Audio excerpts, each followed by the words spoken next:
What's up, everyone? Today we're exploring the village of Te Wairoa, which is completely buried in ash from a volcano that erupted in 1886. We actually have a little tour map that we're going to use to give you guys all the information. Everything was completely buried in how many meters? 2 meters? Every night. It was buried in 2 meters of ash, and the family who owns the land excavated the village, which we're about to show you right now.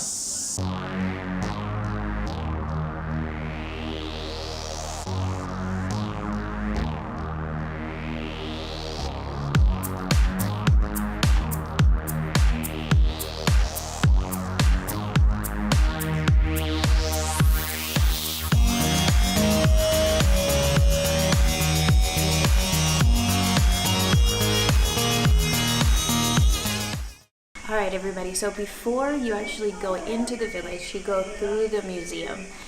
You get these included with your admission, and it's kind of like an audio guide tour made by one of the 4 generations excavators from this area. It's pretty cool. His name is Thomas. His name is Thomas. Not the tank engine. No. Thomas the tour guide. Thomas the tour guide excavator / excavator extraordinaire.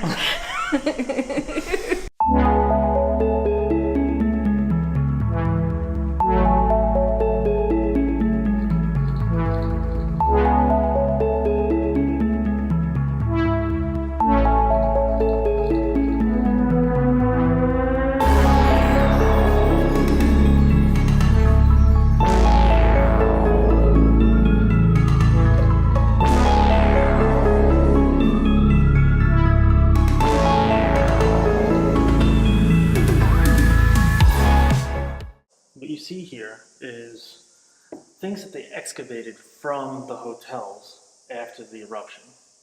You can still see all the ash on top of everything. All the plates are kind of broken up, but it looks like those plates with that blue and white design that you would have at home, that your Nana had or your grandma had.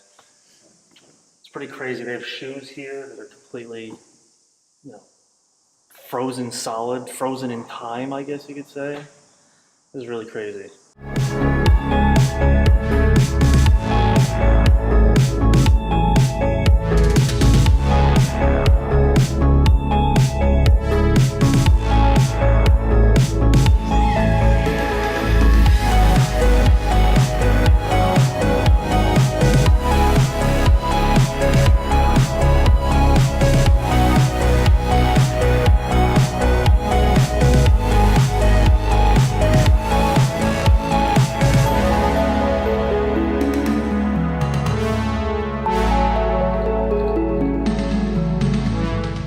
This is one of the 8 natural wonders of the world. Well, it was. It was growing out of the side of the volcano that erupted and caused all of this destruction.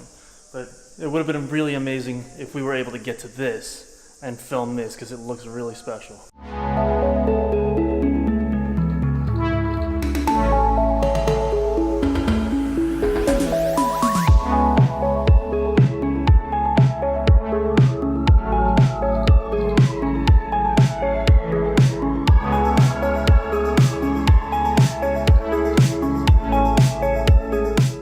This sculpture right here behind me is in honor of the white terraces because they were lost in the explosion. So an artist actually got the stone that the terraces were made of, and he carved this out of one piece, which is pretty cool.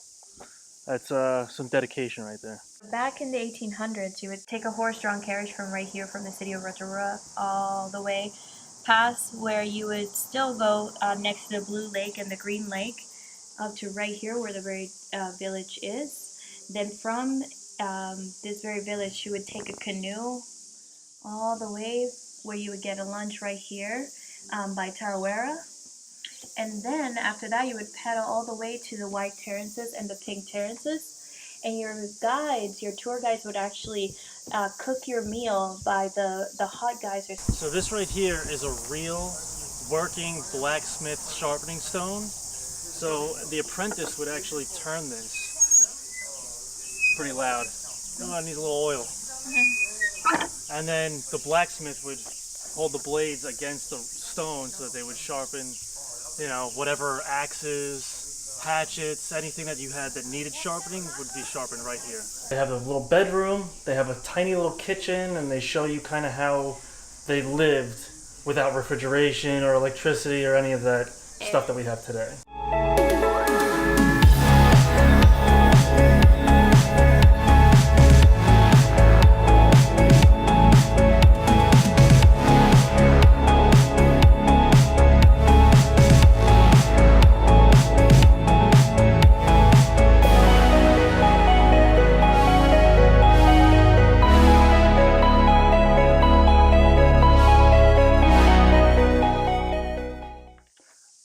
So right now we're inside the blacksmith's house. He was actually out of town for business because he was a traveling blacksmith for the entire area. So since he was out of the area, he actually didn't experience the entire eruption, which you can see here, all of his things were excavated out of this case, and some of the locks are still locked because they haven't excavated the keys, which I guess could be even further straight down or in these big piles here. Now, this is actually the real mud that landed, and it's pretty hard right now. It's dusty, but when it landed, it was like boiling hot mud falling on everybody's houses. So it kind of gives you an idea of how extreme it was, that this entire house was filled taller than me at some points.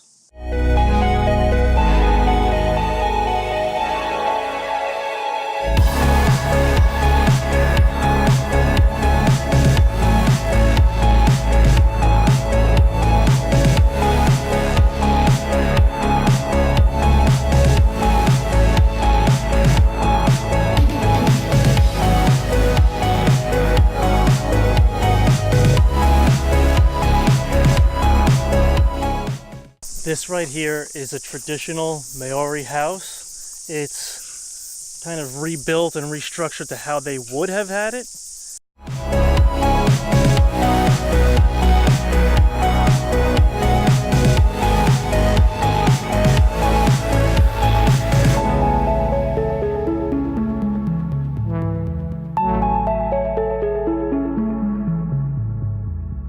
So these trees right here, these old trees right here that are cut down, they actually grew from fence posts that were covered in the ash and mud.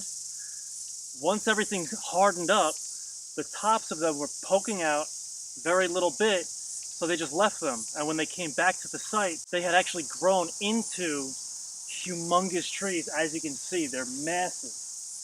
So those poplar trees that are all lined up on the street behind me, they're all lined up everywhere around us. They actually had to cut them all down because they didn't have the roots that normal trees would have. So they were getting way too big and they were falling over and crushing all of these architectural sites. They literally went around and cut down every single tree that was once a fence post, which is a shame, but I see where they're coming from. So this house belonged to the bartender that worked at the hotel.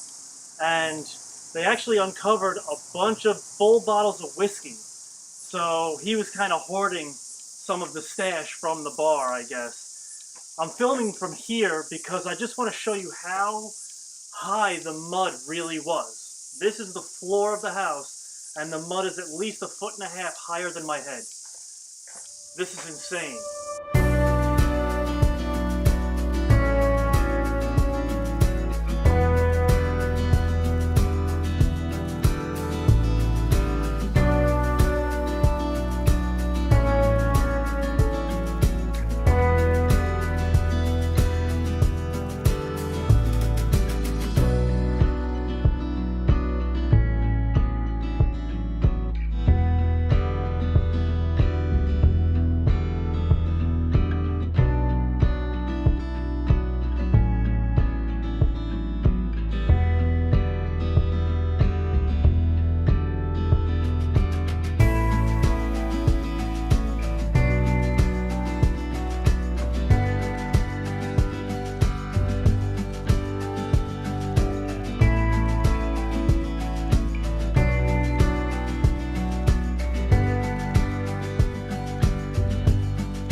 this is the side of Terrace Hotel. This hotel actually survived the eruption, and it was a working hotel in the 1900s for people that would come in and see the site of the eruption, the site, and how much damage it caused. The other house that we showed you was actually a replica.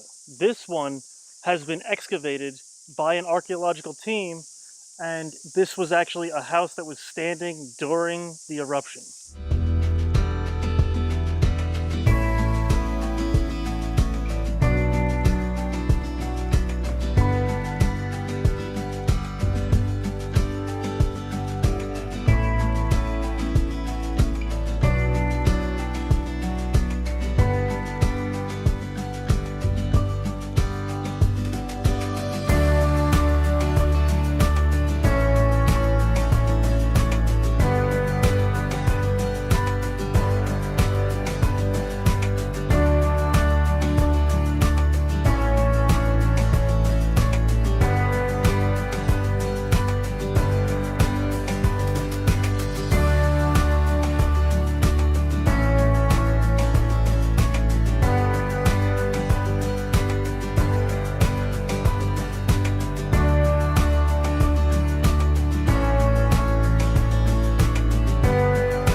Alright, so there you have it, Te Wairoa, buried village, buried in mud and ash from that massive volcanic eruption in 1886. 1886. I already forgot. Is I'm it? so horrible.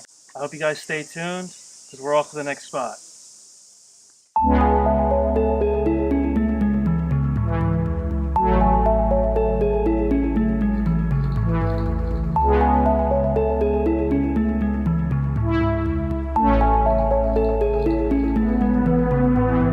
In Spanish, this is something completely different. Oh my god.